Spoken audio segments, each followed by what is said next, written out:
Selamat sore, perkenalkan nama lengkap saya Novelinda Maria Kabu, kelas A, semester 3, jurusan Sosiologi.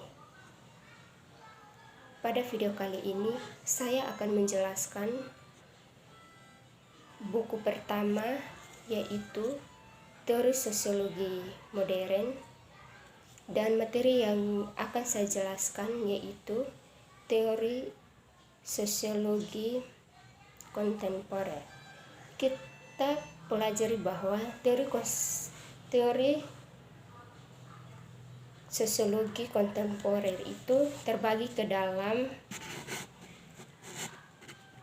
beberapa bagian, yaitu yang pertama, paradigma fakta sosial.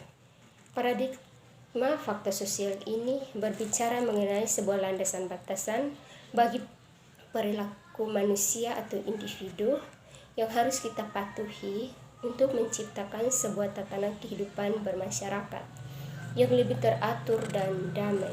Contohnya adalah contoh yang sering terjadi dalam kehidupan sehari-hari mengenai paradigma fakta sosial, yaitu misalnya korupsi. Korupsi dalam bentuk apapun, bukan hanya korupsi uang, akan tetapi korupsi waktu. Tindakan korupsi berupa perilaku yang menyimpang secara sadar sebenarnya sesudah diketahui bahwa hal ini adalah salah, akan tetapi demi terwujudnya impian dan apapun seseorang yang melakukannya, tindakan yang dilakukan secara sadar, meskipun kita bisa membedakan bahwa hal itu adalah salah wujudnya. Contohnya paradigma fakta sosial yang terjadi di dalam kehidupan sehari-hari yang seperti saya jelaskan tadi. Perilaku paradigma sosial berbicara mengenai fokus utama paradigma ini pada hadiah atau penguatan atau rewards yang menimbulkan perilaku yang diinginkan dan hukuman atau punishment yang mencegah perilaku yang diinginkan. Jika kita mendapat ganjaran atau hukuman yang diharapkan, ia akan marah, semakin besar kemungkinan besar orang tersebut akan melakukan perlawanan dan hasil tingkah lakunya makin berharga bagi dirinya. Perubahan sosial yaitu perubahan dalam masyarakat yang mempengaruhi sistem sosial, nilai sikap dan pola perilaku individu di antara kelompok. Setiap individu atau masyarakat pastinya mengalami perubahan baik di lingkungan individu atau masyarakat, pastinya mengalami perubahan sosial yang menekan pada perubahan yang terjadi pada aspek kultural atau budaya dan aspek kultural masyarakat. Dampak itu terdapat kehidupan sosial sehingga memperoleh penghidupan yang lebih baik dan martabat. Perubahan sosial merupakan fenomena yang selalu terjadi di dalam masyarakat.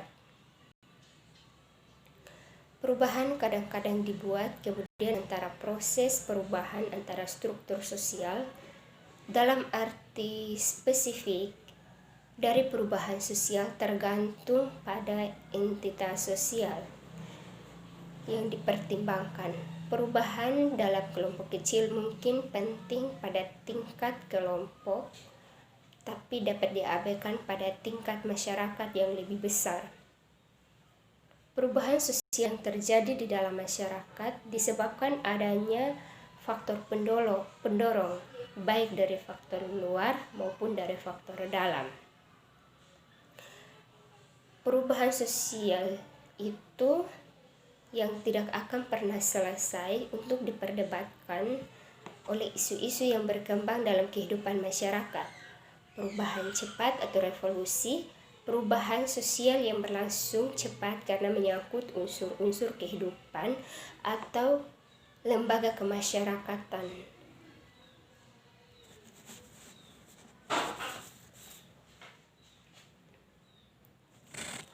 Perubahan kompleksitas yaitu fenomena konflik yang terbentuk dari aturan sederhana dan praktis, mengawali pendapat bahwa sistem kompleks manusia berbeda dengan sistem alam atau natur dan tidak bisa dimodelkan dalam jalan yang sama, sebab manusia susah diprediksi apabila jalannya yang mengikuti manusia dengan binatang. Mereka memiliki identitas beragam dan bisa mempengaruhi di antara mereka meskipun dengan sadar. Atau misal orang respect dengan orang meskipun dia sering teroris,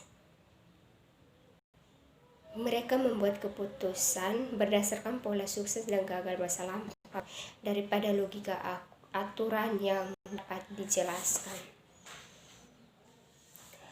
Struktur kognitif yaitu proses atau cara mengadaptasi, mengorganisasi, dan merespon berbagai pengalaman. Dengan kata lain, suatu pola sistematis dari tindakan, perilaku, pikiran, dan strategi pemecahan masalah yang memberikan suatu kerangka pemikiran dalam menghadapi berbagai tantangan dan jenis situasi. Struktur fungsional yaitu sebuah istilah yang digunakan untuk menunjukkan pentingnya pola hubungan individu dengan lingkungan dalam proses perkembangan kognitif adaptasi. Ini terdiri dari dua proses saling melengkapi, yaitu asimilasi dan akomodasi. Asimilasi yaitu proses mengintegrasikan secara langsung stimulus baru ke dalam skemata yang telah terbentuk atau proses penggunaan struktur atau kemampuan individu dalam mengatasi masalah dalam lingkungannya.